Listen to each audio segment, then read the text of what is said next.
This is a Hope 1032 podcast.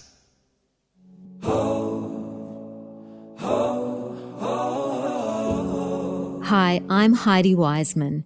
You're listening to Hopeful Reflections with Heidi, where I reflect on biblical principles to anchor you deeper in hope.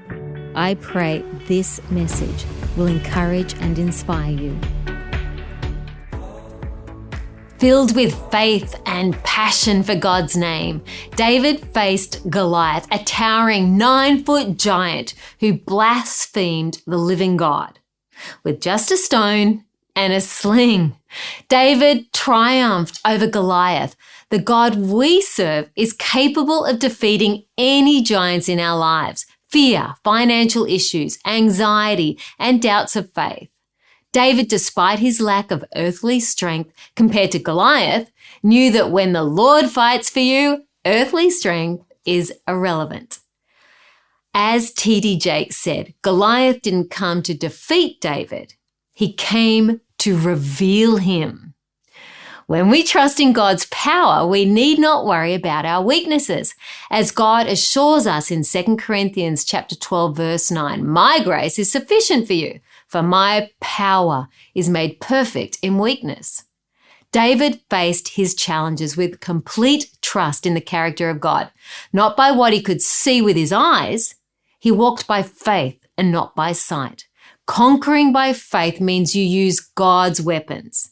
David couldn't use Saul's weapons, and in the same way, the Bible tells us we do not use the weapons of this world. We read in 2 Corinthians chapter 10, "For though we live in the world, we do not wage war as the world does.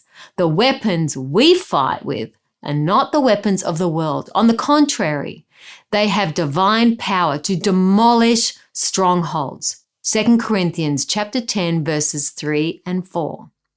David is fearless because he is confident that the battle is the Lord's, who saves not with sword and spear, but by his own almighty power.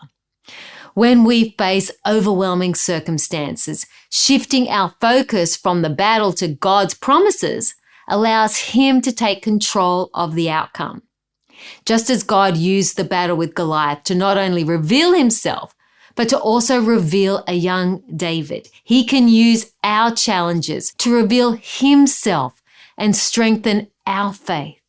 Is whatever you're facing bigger than you right now?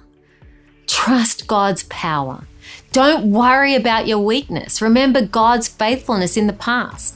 That's what David did. Rest in God's victory by faith. Now, boldly declare, for the battle is the Lord's. Amen? Onward and upward. Bye.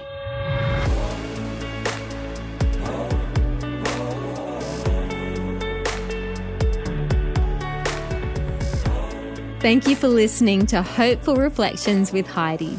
I'd love you to subscribe to Hopeful Reflections with Heidi on your favorite podcasting app so you can get more faith-filled and inspiring messages of hope. Also, I'd love you to check out my website, hopewithheidi.com, for the video version of this podcast and other hope-filled content.